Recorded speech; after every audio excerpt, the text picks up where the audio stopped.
أشهد أن لا إله إلا الله.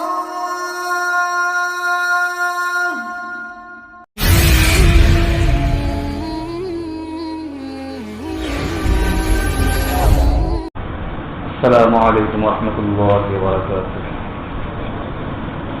إن الحمد لله والصلاة والسلام على رسول الله محمد رسول الله صلوات الله وسلامه.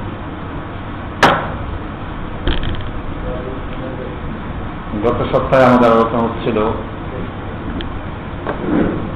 একজন মুমিনের জন্য তাদেরকে বন্ধু এবং তাদের সঙ্গে চলা যাবে এ বিষয় সম্পর্কে এবং তাদের থেকে সম্পর্ক বিচ্ছিন্ন করতে হবে। তো সে বিষয় থেকে আলোচনা করতে করতে এক পর্যায়ে আমরা আল-ইতিজাল আল বারাআহ এ প্রসঙ্গে আমরা আলোচনা করেছিলাম। মূলত এই বিষয়গুলোর সাথে আরো যে বিষয়গুলো জড়িত, যে প্রথমেই একজন মুমিনের জন্য সবচেয়ে বড় দাবি হলো যে সে শুধুমাত্র আল্লাহ এবং আল্লাহ রাসূলের ইতাআত করবে, আনুগত্য করবে। তাওহীদের মূল বক্তব্য এটাই যে মুমিন সর্বক্ষেত্রে শুধুমাত্র আল্লাহ রাব্বুল আলামিনকেই রব বলে স্বীকার করবে এবং আল্লাহ রাব্বুল আলামিনকে ইলাহ বলে স্বীকার করবে, আনুগত্য শুধুমাত্র তারই করবে এবং রাসূল পাক সাল্লাল্লাহু আলাইহি ওয়াসাল্লামের তরিকাকে অনুসরণ করবে। এছাড়া যতগুলো তরিকা এবং যত মত, এগুলো যেমন নিজেও অস্বীকার করবে, নিজেও এগুলো বর্জন করবে, যারা এগুলোকে মেনে চলে তাদের থেকেও সরে থাকবে। এটাই ইমানদারের দাবি। আমরা গত সপ্তাহে এই বিষয়গুলো আলোচনা করেছিলাম। তো তারই প্রসঙ্গে অনেক প্রশ্ন ছিল। মূলত সে প্রশ্নগুলোর ভিত্তি হলো আসলে আমাদের তাওহীদ এবং আল্লাহর উলুহিয়ত ও রুবুবিয়তকে সুস্পষ্টভাবে না জানা। একজন মুমিনের জন্য কিতাব এবং সুন্নাহকে ইত্তেবা করাই হলো ওয়াজিব। কোরআনে কারিমে আল্লাহ রাব্বুল আলামিন ইরশাদ করেন, ফালা ওয়া রাব্বিকা লা ইউমিনুনা হাত্তা ইউহাক্কিমুকা ফীমা শাজারা বাইনাহুম। যে আল্লাহ রাব্বুল আলামিন এখানে কসম করে বলছেন যে ফালা ওয়া রাব্বিকা, যে তোমার রবের কসম, না কখনোই না, তোমার রবের কসম, লা ইউমিনুনা, তারা মুমিন না, হাত্তা ইউহাক্কিমুকা ফীমা শাজারা বাইনাহুম, যতক্ষণ না তারা তাদের পারস্পরিক বিবাদ ঝগড়া এসব ক্ষেত্রে আপনাকে ফয়সাল বা বিচারক না বানাবে। সুম্মা লা ইয়াজিদু ফি আনফুসিহিম হারাজাম মিম্মা কাদাইতা ওয়া ইউসাল্লিমু তাসলিমা, অতঃপর আপনি যে বিচার বা ফয়সালা বা মীমাংসা করবেন সে ব্যাপারে তাদের মনে কোনো রকম সংশয় এবং দ্বিধা, কোনো রকম অস্পষ্টতা বা সন্দেহ থাকবে না। ওয়া ইউসাল্লিমু তাসলিমা, এবং তারা সম্পূর্ণভাবে এটাকে মেনে নেবে। সূরা নিসার 65 নম্বর আয়াত। এই আয়াত থেকে বোঝা যায় যে একজন মুমিন যতক্ষণ পর্যন্ত বিচারের ক্ষেত্রে এবং আইনের ক্ষেত্রে সর্বক্ষেত্রে আল্লাহ রাব্বুল আলামিনকেই বিচার এবং ফয়সালার কেন্দ্র এবং রব হিসেবে স্বীকার করে না, আমি ততক্ষণ পর্যন্ত মুমিন হতে পারে না। বিষয়টা আল্লাহ রাব্বুল আলামিন সাধারণভাবে বলতে পারতেন, কিন্তু আল্লাহ রাব্বুল আলামিন এখানে নিজের জাতের কসম খেয়ে বললেন। বিষয়টার গুরুত্ব এখান থেকে বোঝা যায়। এরপরে আরো যে বিষয়গুলো জানা যায় তা হলো যারা আল্লাহ নাফরমানি করে তাদের থেকে সম্পর্ক বিচ্ছিন্ন করা। যেমন কোরআনে কারিমের আয়াত আছে, ফালইয়াহযারিল্লাযীনা ইউখালিফুনা আন আমরিহি আন তুসিবাহুম ফিতনা ওয়া ইউসিবাহুম আযাবুন আলীম, সূরা নূর 63 নম্বর আয়াত। যে ফালইয়াহযার, সুতরাং বর্জন করো ওই সকল লোকদেরকে বা ওদের থেকে সাবধান থাকো, ইউখালিফুনা আন আমরিহি, যারা আল্লাহর নির্দেশের মুখালাফাত করে, বিরোধিতা করে, আন তুসিবাহুম ফিতনা, যাতে এদের প্রতি ফিতনা না আসে বা তোমাদেরকে ফিতনা স্পর্শ না করে, আও ইউসিবাহুম আযাবুন আলীম, অথবা কষ্টদায়ক শাস্তি না আসে। ইমাম আহমদ ইবনে হাম্বল রাহমাতুল্লাহি আলাইহি এই আয়াত প্রসঙ্গে বলেন যে আন তুসিবাহুম ফিতনা, তোমরা কি জানো ফিতনার কি অর্থ? আতাদরি মাল ফিতনা, ফিতনা কি জিনিস তোমরা কি জানো? আল ফিতনাতু আশ-শিরকু, এখানে ফিতনা অর্থ হলো শিরক। অর্থাৎ যদি এই যারা নাকি আল্লাহর বিধানকে মেনে চলে না, এদের থেকে তুমি সম্পর্ক বিচ্ছিন্ন না করো, এদের সাথে মিলে চলো, তাহলে তুমি নিজেও হয়তো ফিতনাযুক্ত হয়ে যাবে। আল্লাহ ইদা রাদ্দা বা'দা কওলিহি ইয়াফা ফি কলবিহি শাইউন মিনাজ যায়গি ফায়াহলিক, যে হতে পারে এরকম সে কোনো কথা বলবে, যে কথা তুমি যখন তাকে জবাব দিতে না পারবে তখন তুমিও সেই শিরকের মধ্যে লিপ্ত হয়ে যাবে। কোরআনে কারীমে আল্লাহ রাব্বুল আলামিন আরো এক জায়গায় ইরশাদ করেন, সূরা নূরের 54 নম্বর আয়াত, কুল আতিউল্লাহ ওয়া আতিউর রাসূল, হে নবী আপনি লোকদেরকে বলে দিন, মুমিনদেরকে বলুন, আতিউল্লাহ ওয়া আতিউর রাসূল, তোমরা আল্লাহ এবং আল্লাহর রাসূলের আনুগত্য করো। ফাইন তাওয়াল্লাউ, যদি তারা এর থেকে ফিরে যায়, ফাইন্নামা আলাইহি মা হুম্মিলা ওয়া আলাইকুম মা হুম্মিলতুম ওয়া ইন তুতিউহু তাহতাদু ওয়া মা আলার রাসূল ইল্লাল বালাগুল মুবিন। ফাইন্নামা আলাইহি মা হুম্মিলা, তার দায়িত্ব যা তাকে দেওয়া হয়েছে, ওয়া আলাইকুম মা হুম্মিলতুম, তোমাদের প্রতি সেটাই বর্তাবে যা তোমাদের উপরে দায়িত্ব দেওয়া হয়েছে। ওয়া ইন তুতিউহু, যদি তোমরা তার ইতাআত করো, আনুগত্য করো, তাহতাদু, তোমরা হেদায়েত পাবে। আমা আলার রাসূল ইল্লাল বালাগুল মুবিন, আর রাসূলের দায়িত্ব তো শুধুমাত্র স্পষ্টভাবে পৌঁছে দেওয়া। এখানেও দেখা গেল যে বলা হচ্ছে যে ওয়া ইন তুতিউহু তাহতাদু, যদি তোমরা রাসূলের আনুগত্য করো তবেই হেদায়েত পাবে। হেদায়েত পাওয়া নির্ভরশীল করে আল্লাহর রাসূলের আনুগত্যের উপরে। আল্লাহর রাসূলের আনুগত্য যদি না করা হয় তাহলে হেদায়েত পাওয়া কোনো আশা করা যায় না। এজন্য দেখা যায় যে কোনো ব্যক্তি যদি ফরজ সালাত, এখানেও যদি কোনো ব্যক্তি যোহরের সালাত পড়লো 4 রাকাত ফরজ, আসর পড়লো 4 রাকাত, এরকম এশার নামাজ 4 রাকাত, মাঝখানে গিয়ে মাগরিব যদি সে 3 রাকাত পড়ে, 3 রাকাতে 4 রাকাত পড়ে, তাতেও দেখা যায় তার সালাত হবে না, বরং তাকে সালাত আবার পড়তে হবে। তো রাসূলের আনুগত্য করা এটাই একজন মুমিনের দায়িত্ব। ওমান আসাহু ওয়া আসা রাসূলহু, যারা আল্লাহ এবং আল্লাহর রাসূলের নাফরমানি করে তাদের সম্পর্কে আছে ওমান ইয়াসিল্লাহ ওয়া রাসূলহু ফাকাদ দাল্লা দালালান মুবিনা, যারা আল্লাহ এবং আল্লাহর রাসূলের আনুগত্য থেকে বাহিরে চলে যায়, যারা অবাধ্য হয়, দাল্লা দালালান মুবিনা, তারা সুস্পষ্টভাবে পথভ্রষ্টতার দিকে চলে গেল। সূরা আহজাবের 36 নম্বর আয়াত। এই আয়াত থেকেও দেখা যায় যে একজন মুমিনের জন্য আল্লাহ তাআলা স্পষ্ট করে দিলেন যে আল্লাহ রাব্বুল আলামিন যা বলেন এবং আল্লাহর রাসূল যা দেন তাই গ্রহণ করতে হবে, এর বিপরীতে যাওয়ার কোনো সুযোগ নেই। এটাই সূরা হাসরের 7 নম্বর আয়াতে আল্লাহ তাআলা বলেন, মা আতাকুমুর রাসূলু ফাখুযুহু ওয়া মা নাহাকুম আনহু ফান্তাহু, রাসূল তোমাদেরকে যা দেন তা তোমরা গ্রহণ করো এবং রাসূল তোমাদেরকে যা থেকে বারণ করেন, নিষেধ করেন, তা তোমরা তার থেকে বিরত থাকো। তো এসব হাদিস থেকে, আয়াত থেকে এবং হাদিসেও পাওয়া যায় এরকম রাসূলের পাক সাল্লাল্লাহু থেকে যে মুসলিম শরীফের হাদিস, মান রাগিবা আন সুন্নতি ফালাইসা মিন্নি, যারা আমার সুন্নাত থেকে বিরত থাকে বা বিমুখ থাকে তারা আমার মুসলিমদের অন্তর্ভুক্তই না। আরেকটা হাদিসে পাওয়া যায়, কুল্লু উম্মতি ইয়াদখুলুনাল জান্নাহ ইল্লা মান আবা, আমার উম্মতের সকলেই জান্নাতে প্রবেশ করবে কিন্তু যারা আবা তারা প্রবেশ করবে না। ফকর মানে আবা তাদের অস্বীকার করলো, ফকর ইয়া রাসূলুল্লাহ মান কামা ইয়াবি, অস্বীকারী বলতে কে, কাকে বোঝায় অস্বীকারী? ওয়ালামা আতানি দাখালাল জান্নাহ, যারা আমার ইতাআত করবে তারাই জান্নাতে প্রবেশ করবে, এবং আতানি ফাকাদ আবা, এবং যে আমার অবাধ্য হলো তারাই মূলত আবার ভিতরে পড়লো, অর্থাৎ অস্বীকারী বলে গণ্য হবে। এখন হলো যে আনুগত্য, আমরা এটা বুঝলাম যে আনুগত্য করতে হবে সর্বক্ষেত্রে। আনুগত্য যে করতে হবে সেটা সম্পর্কে বিশেষ করে আনুগত্য যেটা সবচেয়ে বেশি আছে তা হলো আল্লাহর আইন, আল্লাহর কানুন, এসব ক্ষেত্রে মানুষের আল্লাহর অবাধ্য হয় বেশি। বিষয়টা অনেক গুরুত্বপূর্ণ, সেজন্যই কোরআনে কারীম আল্লাহ রাব্বুল আলামিন বহু জায়গায় ইরশাদ করেছেন যে আল্লাহ রাব্বুল আলামিন আল্লাহ আনুগত্য তার বিধান মানার মাধ্যমে ফরজ করে দিয়েছেন। সুতরাং কে আনুগত্য করলো আর কে করলো না তা স্পষ্ট হয়ে যাবে বিধান মান্য করার মাধ্যমে। কোরআনে কারীমের সূরা বাকারার 213 নম্বর আয়াতে আল্লাহ তাআলা ইরশাদ করেন, ওয়ানজালা মাহুল কিতাব বিল হক, ওয়ানজালা মাহুম, আল্লাহ রাব্বুল আলামিন নাযিল করেছেন তাদের নিকটে, তাদের কাছে আল কিতাব বিল হককে, কিতাবকে সত্য সহকারে, লিয়াহকুমা বাইনান নাস ফীমা ইখতালাফু ফীহি, যাতে করে এর মাধ্যমে ফয়সালা করা যায়, বিচার করতে পারেন, বাইনান নাস মানুষের মধ্যে, ফীমা ইখতালাফু ফীহি তারা যেসব বিষয়ে মতভেদ করে, ইখতিলাফ করে। তো তো বোঝা গেল যে কোরআনে কারীম আল্লাহ রাব্বুল আলামিন নাযিল করেছেন এই জন্য যে এটার দ্বারা মানুষের বিবাদ যেসব ক্ষেত্রে বিবাদ হয়, ঝগড়া হয়, সেগুলো মীমাংসা করা যায়।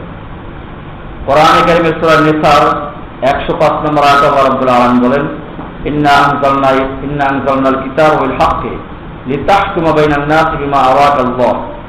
নিশ্চয়ই আমরা নাযিল করেছি আল কিতাবকে বিল হাক্কি, সত্য সহকারে, লিতাহকুমা বাইনান নাস, যাতে আপনি এর মাধ্যমে বিচার করবেন, ফয়সালা করবেন মানুষের মধ্যে, বিমা আরাকাল্লাহ, যা আল্লাহ রাব্বুল আলামিন তাকে দেখিয়েছেন বা যে সিদ্ধান্ত আল্লাহ দিয়েছেন তার মাধ্যমে। তো এখানেও দেখা যায় যে বিচারের ক্ষেত্রে আল্লাহ রাব্বুল আলামিন যেটা বলেন তার বিপরীতে দেওয়ার কোনো সুযোগ নেই। কোরআনে কারীম আল্লাহ রাব্বুল আলামিন সূরা আনআমের 57 নম্বর আয়াতে ইরশাদ করেন, ইনিল হুকমু ইল্লা লিল্লাহি ইয়াকুসুল হাক্কা ওয়া হুয়া খায়রুল ফাসিলিন। ইনিল হুকমু ইল্লা লিল্লাহি, যে হুকুম বা ফয়সালা, বিচার, মীমাংসা, এটা আল্লাহরই অধিকার, এছাড়া কারো অধিকারই নেই। ইয়াকুসুল হাক্কা, আল্লাহ রাব্বুল আলামিন সত্যকেই বয়ান করেন, হক বয়ান করেন। ওয়া হুয়া খায়রুল ফাসিলিন, তিনি হচ্ছেন উত্তম মীমাংসাকারী, ফয়সালাকারী। এমনি ভাবে কোরআনে কারীমের সূরা ইউসুফের 40 নম্বর আয়াত, ইনিল হুকমু ইল্লা লিল্লাহি, যে হুকুম বা বিধান দেওয়া, বিচার করা, ফয়সালা করা, এটা কারো অধিকার নেই, ইল্লা লিল্লাহি, আল্লাহ ব্যতীত। আমরা আল্লাহ তা'বুদু ইল্লাহু, তিনি নির্দেশ করেছেন যে তোমরা কারো গোলামি করো না, ইল্লা ইয়াহু, শুধুমাত্র একমাত্র তারই করবে। সূরা ইউসুফ 40 নম্বর আয়াত। এরকম ভাবে কোরআন শরীফের সূরা কাসাসের 70 নম্বর আয়াত আল্লাহ তাআলা ইরশাদ করেন, লাহুল হামদু ফিল উলা ওয়াল আখিরা।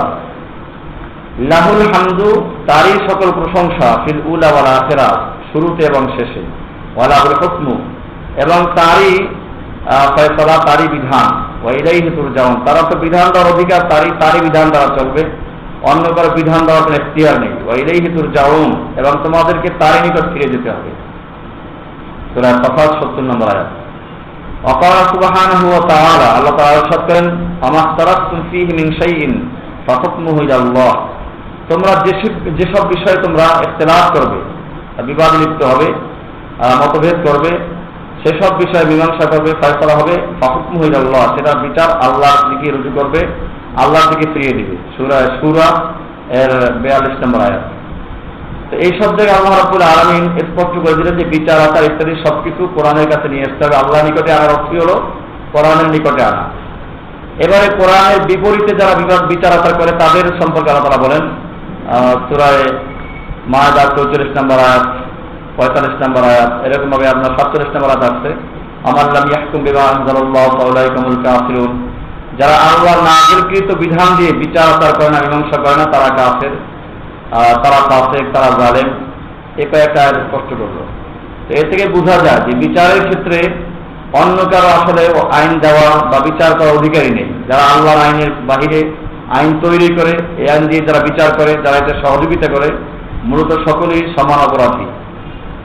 এটা যদি আমরা সাধারণভাবে চিন্তা করে দেখবো যে একজন, এই যে আমরা দুনিয়াতে যে মেশিনগুলো আমরা ব্যবহার করি, এগুলো যদি কোনো ব্যক্তি, যে কোম্পানি বা যারা তৈরি করলো, তাদের নিয়ম নীতি বাদ দিয়ে নিজের মন গড়া চালায়, দেখা যাবে যে তাতে সে কোনো কাজে আসবে না, এটা দ্বারা কোনো উপকার লাভ করা যাবে না।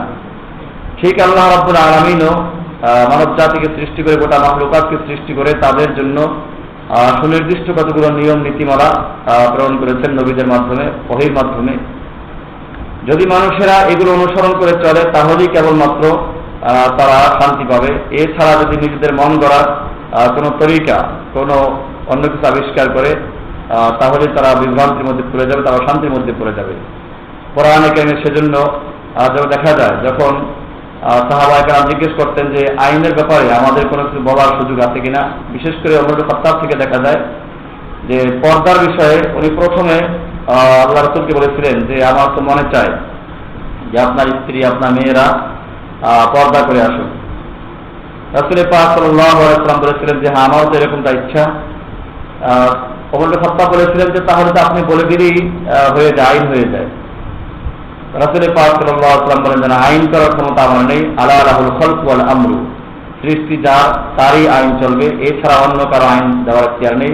তাবারাকাল্লাহু রাব্বুল আলামিন, সূরা আরাফের 54 নম্বর আয়াত, আলা লাহুল খালকু ওয়াল আমরু। আলা, শুনে রেখো, লাহুল খলক ওয়াল আমর, তারই সৃষ্টি তারই আইন। তার অর্থে সৃষ্টি যা তারই শুধুমাত্র আইন চলতে পারে, এছাড়া যে সৃষ্টি করে না সে আইন দিতেও পারে না। সুতরাং হালাল হারাম এবং শরিয়া প্রবর্তনে অন্য কারো কোনো অধিকার নেই, সে বিষয়গুলো এখানে স্পষ্ট হয়ে গেল যে শরিয়া নির্ধারণ করা, আইন নির্ধারণ করার ক্ষমতা একমাত্র আল্লাহ রাব্বুল আলামিন। এজন্যই যখন আইনের ক্ষেত্রে কোনো বিষয়ে কেউ অধিকার দান করতে চায়, আল্লাহ রাব্বুল আলামিন তাদেরকে কাফির এবং মুশরিক বলে পরিষ্কার করে দিয়েছেন।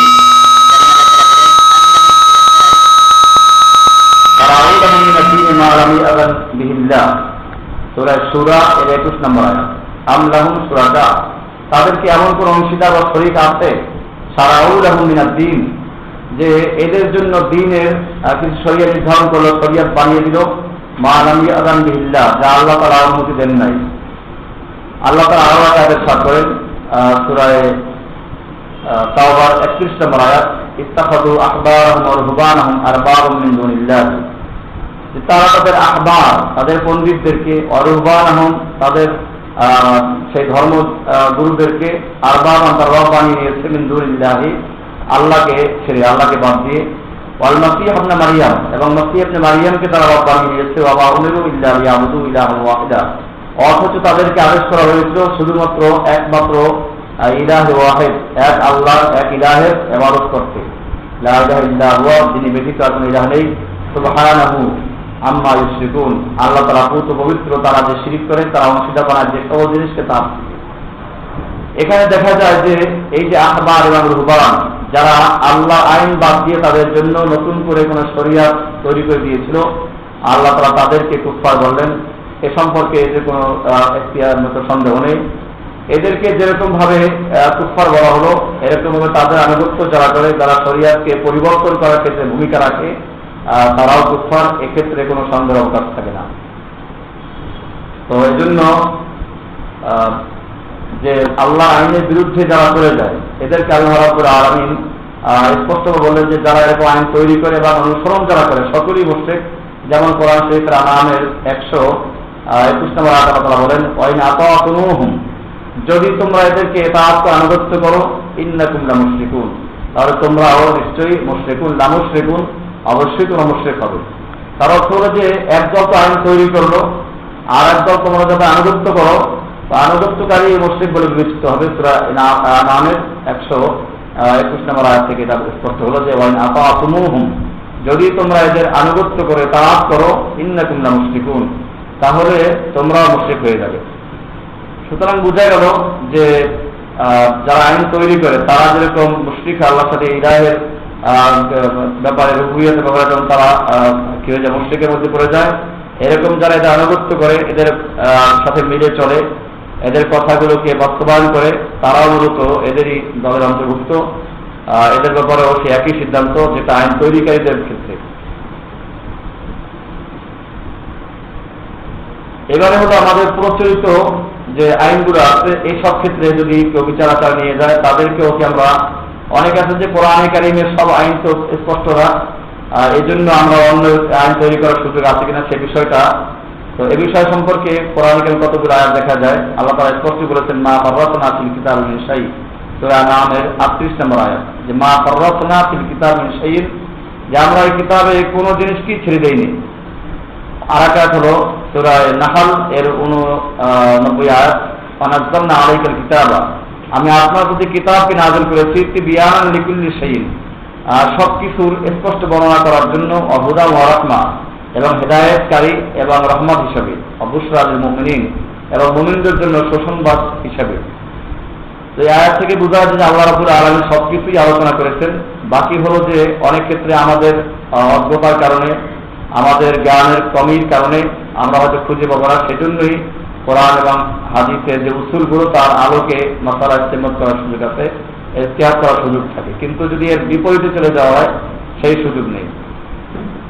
অতএব যারা কোরআন এবং সুন্নাহর কানুনের বাহিরে যদি কোনো কানুন তৈরি করা হয় এবং সেখানে বিচার নিয়ে যাওয়া হয়, তো সেটা সম্পর্কেও কোরআনে কারিমে স্পষ্ট আয়াত পাওয়া যায়, যেটা সূরা নিসার 7 নম্বর আয়াত থেকে জানা যায় যে আলাম তারা ইলাল্লাযিনা ইয়াজউমুনা আন্নাহুম আমানু বিমা উনজিলা ইলাইকা ওয়া উনজিলা মিন ক্বাবলিক, আপনি কি দেখেছেন ওই সমস্ত লোকদেরকে ইয়াজুমুনা, যারা দাবি করে, ধারণা করে, আন্নাহুম আমানু, যে তারা ঈমান এনেছে, বিমা উনজিলা ইলাইকা মা উনজিলা মিন ক্বাবলিক, আপনার প্রতি যে কিতাব নাযিল হয়েছে তার প্রতি এবং আপনার পূর্বের কিতাবের প্রতি।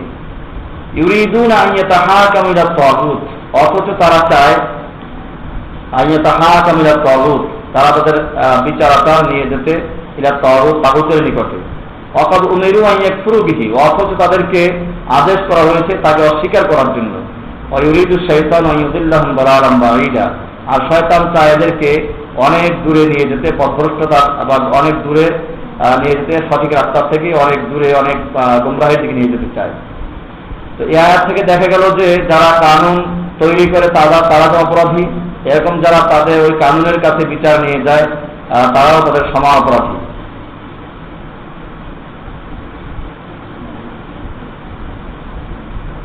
এবারে যেটা অনেক সময় দেখা যায় যে যারা আহলে তাওয়াগীদ তারা তাদের ব্যাপারে, যারা মুমিন তাদেরকে অনেক সময় কি বলে সংকীর্ণ মনা, এরকম ভাবে তাদেরকে বিভিন্ন রকম অশান্তির কারণগুলো আখ্যায়িত করে। কোরআনে কারিমে সে বিষয়গুলো আল্লাহ রাব্বুল আলামিন মুমিনদেরকে জানিয়ে দিচ্ছেন যে মুনাফিকদের অবস্থা, কাফেরদের অবস্থা এরকম যে যখন তাদের উপরে কোনো মুসিবত দেখা যায় তারা বলে ওয়াইন তুসিবহুম সাইয়্যাতুন ইয়াতায়্যারু বিমূসা ওয়া মান মাআহু, যখন তাদের কোনো মুসিবত আসে তখন তারা মূসা এবং মূসার সঙ্গীদেরকে অমঙ্গল মনে করে এবং তাদের জন্য এই বিপদ তা মনে করে। আল্লাহ তাআলা বলছেন যে আলা ইন্নামা তায়রুহুম ইনদাল্লাহি ওয়ালাকিন্না আকসারহুম লা ইয়ালামুন, যে তোমাদের অমঙ্গল মূলত আল্লাহর নিকটে, কিন্তু তাদের অনেকেই তা জানে না। সূরা আরাফের 131 নম্বর আয়াত। এরকম ভাবে রাসূলদের আনুগত্যশীল যারা ছিল তাদেরকেও লোকেরা বলতে এরকম, যেমন সূরা ইয়াসিনের 18 থেকে 19 নম্বর আয়াত, ইন্না তাতায়্যারনা বিকুম, যে আমরা তোমাদেরকে অমঙ্গল মনে করি। লাইল্লাম তানতাহু, যদি তোমরা এর থেকে বিরত না থাকো, লানারজুমান্নাকুম, আমরা তোমাদেরকে কি পাথর ছুঁড়ে হত্যা করবো। ওয়ালা ইয়ামাসসান্নাকুম মিন্না আযাবুন আলীম, আমাদের পক্ষ থেকে তোমাদেরকে কঠিন শাস্তি দেওয়া হবে। ক্বালু, তখন রাসূলের আনুগত্যশীল যারা তারা বলল তায়রুকুম মাআকুম, যে তোমাদের অমঙ্গল তোমাদের সাথে। আইন যুক্কিরতুম, যদি তোমরা উপদেশ গ্রহণ করতে, বাল আনতুম কওমুন মুসরিফুন, বরং তোমরা হচ্ছ বিপদগামী এবং তোমরা হলো সীমালঙ্ঘনকারী এক জাতি। কাজী এখানে দেখা যায় ফামানিয়া তাকাদ আন্না তাহকিমা শরিয়াতুল ইসলাম ইফদি আল কিতাল আল মুখালাফা, যারা মনে করে যে শরিয়াতের আইন প্রণয়ন করলে পরে বা বাস্তবায়ন করলে এতে যুদ্ধ বিগ্রহ শুরু হবে, পারস্পরিক দ্বন্দ্ব শুরু হবে। যেমন আমাদের সমাজে অনেকে মনে করে যে ইসলাম যদি বাস্তবায়ন করতে হয় তাহলে দেখা যায় গোত্রে গোত্রে এবং মানুষের মধ্যে দ্বন্দ্ব দেখা দিবে, এরকম ভাবে সমাজে কি হবে গন্ডগোল দেখা দিবে, এরকম যারা মনে করে। ওয়ান্নাহু লা ইয়াহসুলুল ইজতিমা ওয়াল ইলফা ইল্লা আলা হাকিমিত তাগুত, যে এই বর্তমান প্রচলিত আইন ব্যতীত মানুষের মধ্যে ঐক্য এবং মানুষের মধ্যে শান্তি প্রতিষ্ঠা করা সম্ভব না, এরকম যারা মনে করবে ফাহুয়া কাফিরুন আদুবুন লিল্লাহি, তারা সুস্পষ্ট কাফের, আল্লাহর দুশমন, ওয়ালি জামিউর রাসূল, এবং সমস্ত রাসূলদের দুশমন। ফাইন্না হাযা হাকীকাতুন মা আলাইহি কুফার কুরাইশ আল্লাযীনা ইয়াতাকিদুনা আন্না সাওয়াব মা আলাইহি আবাউহুম, কেননা কুফারে কুরাইশ যারা কাফের, মক্কার যে কাফের ছিল যারা, তারা বিশ্বাস করত যে তাদের পূর্বপুরুষ থেকে যে আসা যে নিয়ম কানুন এগুলোই তাদের শান্তি দিতে পারে। এছাড়া নবী এবং রাসূল সাল্লাল্লাহু আলাইহি ওয়াসাল্লাম যে কানুন এসেছেন সেগুলো মানুষকে শান্তি দেয় না, বরং এর দ্বারা তাদের পারস্পরিক দ্বন্দ্ব, যেমন তারা বলতো যে মুহাম্মদ তুমি আমাদের মধ্যে বিভেদ সৃষ্টি করেছো, আমাদের মধ্যে পরস্পরে কলহের সৃষ্টি করেছো, এগুলো বলতো। তো এরকম যারা মনে করবে যে ইসলামের যে কানুন, কোরআনের যে কানুন, এটা যদি বাস্তবায়ন করা হয় তার দ্বারা শান্তি প্রতিষ্ঠা করা যাবে না, বরং সমাজে বিভাজন সৃষ্টি হবে, এরকম ভাবে সমাজের মুসলিমদের মানুষদেরকে দুই ভাগে বিভক্ত করে দেওয়া হবে, এরকম যারা বলে তারা মূলত সেই মক্কার কাফেরদেরই কথার পুনরাবৃত্তি করলো। ইযা আরাদতা আন তাহাদ মিনাত তাগুত কুফরুন ফাকাদ যাকারাল্লাহু ফি কিতাবিহি আন্নাল কুফরা আকবার মিনাল কতল। এখন বিষয়টা হলো যে আল্লাহ আইন বাস্তবায়ন করতে গেলে দেখা যায় যে অনেক কতল-কেতাল বা অনেক যুদ্ধ বিগ্রহ হবে, সেটা তো আসলেই একটা অন্যায়, এটা কেউ মনে করতে পারে। তো সেটার জন্য এখানে বলা হচ্ছে যে তুমি যখন জানতে পারলে যে তাগুতের কাছে বিচার নিয়ে যাওয়াটা এটা কুফর, কাজে কুফরটা এটা কতলের চেয়েও মারাত্মক। যেমন আল্লাহ তাআলা বলেন আল ফিতনাতু আকবার মিনাল কতল, যে সূরা বাকারা 217 নম্বর আয়াত, আল ফিতনাতু আকবারু মিনাল কতল, যে ফিতনা অর্থাৎ শিরিক আকবারু মিনাল কতল, কতলের চেয়েও মারাত্মক, এরকম কতলের চেয়ে অনেক ভয়াবহ বা অনেক বড়। আরেক জায়গায় আছে সূরা বাকারার 191 নম্বর আয়াত, আল ফিতনাতু আশাদ্দু মিনাল কতল। আর এখানে ফিতনা বলতে কুফর এবং শিরককে বোঝানো হয়। সুতরাং যদি দুইটা গ্রামের লোক পরস্পরে ঝগড়া লিপ্ত হয়, মারামারিতে লিপ্ত হয়, লড়াইতে লিপ্ত হয়, তার যেরকম ক্ষতিকর তার চেয়ে ক্ষতিকর একটা সমাজের মানুষ শিরকে লিপ্ত হওয়া। সুতরাং শিরকের থেকে বাঁচানোর জন্য কোরআনের আইন বাস্তবায়ন করতে গিয়ে যদি কাউকে কতল করতে হয়, সেটা কোনো অন্যায় না, বরং সেটা ওই এমনি সাধারণ কতলের চেয়ে সহজ বা সেটা তার চেয়ে উপকারী মানুষের জন্য, এটাই আয়াত থেকে বোঝা যায়। মানুষের যে কাওয়ানিন তৈরি করে, বা যদি কোনো এক দেশের মানুষেরা আল্লাহর আইন বাদ দিয়ে অন্য কোন আইন তারা প্রণয়ন করে বা সেটাকে চালু করে, এটা সম্পর্কে শেখ ইবনে ইব্রাহিমকে জিজ্ঞেস করা হয়েছিল যে হাল তাজিবুল হিজরত মিন বিলাদিল মুসলিমিন আল্লাতী ইয়াহকুমু ফিহা বিল কাওয়ানিন, যে মানব রচিত আইনের দ্বারা যেসব দেশ পরিচালিত হয় সেই সব দেশের থেকে কি আমাদেরকে হিজরত করা জরুরি কিনা।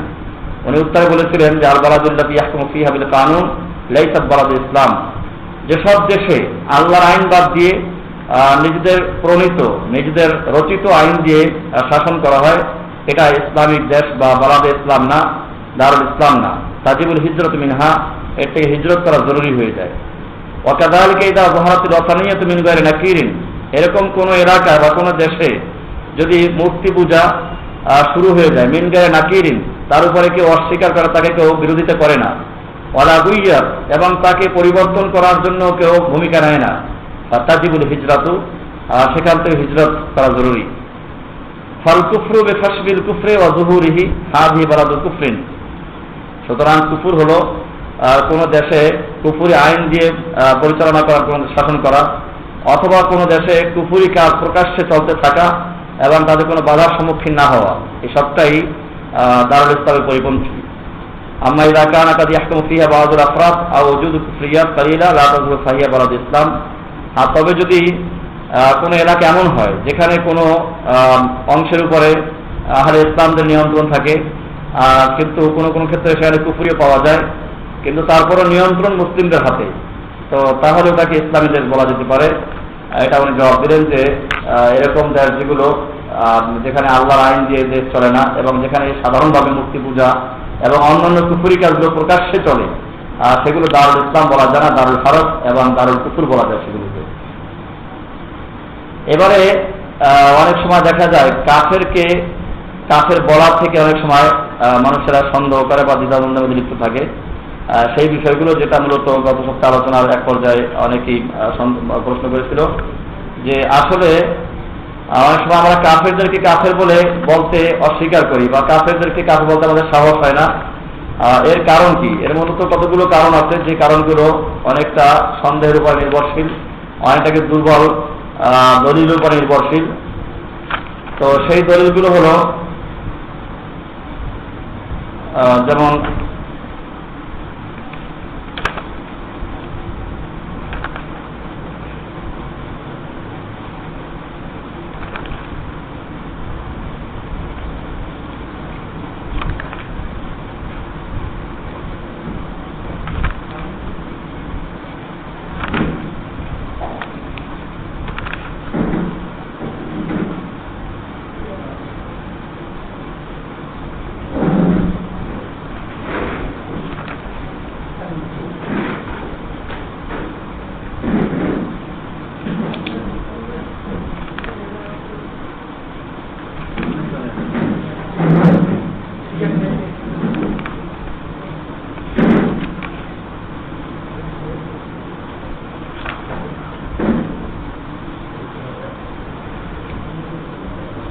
এখানে প্রথম যে বিষয়টা তাহলে অনেকে মনে করে যে মা কাল্লাফানি আল্লাহু বিতাকফিরিত তাওয়াগীত ওয়াল মুশরিকিন ওয়া লা ইয়াসআলুনি আল্লাহু আনহুম, আল্লাহ তাআলা আমাকে দায়িত্ব দেন নাই কাউকে কাফের বলার জন্য, কাউকে মুশরিক বলার জন্য, এবং আমাকে কিয়ামতের সম্পর্কে জিজ্ঞাসাও করা হবে না।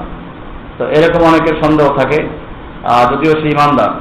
সে সম্পর্কে শাইখুল ইসলাম মুহাম্মদ আব্দুল ওয়াহাব আত-তামিমি রাহমাতুল্লাহ আলাইহি বলেন যে সাল্লাহ ইখওয়ানি, যে হে ভাইরা তোমরা আল্লাহকে ভয় করে চলো, তামাসসাকু বিআসলি দীনিকুম, আব্বালহু ওয়া আকরাহু উসসাহু ওয়া রাসাহু, যে তোমরা দিনের মূল বিষয়গুলোকে আঁকড়ে ধরো, শুরু এবং শেষ, অর্থাৎ কি গোটা ইসলামের যে মৌলিক বিষয় সবগুলোকে একসাথে ধরতে হবে। আর তা হলো হুয়া শাহাদাতুল্লাহ ইল্লাল্লাহ ওয়া আরিফু মানাহা, যে তোমরা লা ইলাহার অর্থ জানো এবং এর যারা আহাল, লা ইলাহা যারা বলে এবং যারা এতে বিশ্বাসী এদেরকে তোমরা ভালোবাসো। ওয়া জাআলুহুম ইখওয়ানাকুম, এবং তাদেরকেই তোমরা তোমাদের ভাই মনে করো। ওয়ালাউ কানু বাঈদিন, যদিও তারা অনেক দূরে থাকে, অর্থাৎ অবস্থানের দিক থেকে যদিও এরা অনেক দূরে, কিন্তু এদেরকেই তোমরা ভাই মনে করো। ওয়াকফুরু বিত-তাওয়াগীত, এবং তাওয়াগীতকে তোমরা অস্বীকার করো। আদুহুম, তাদের সাথে তোমরা শত্রুতা পোষণ করো।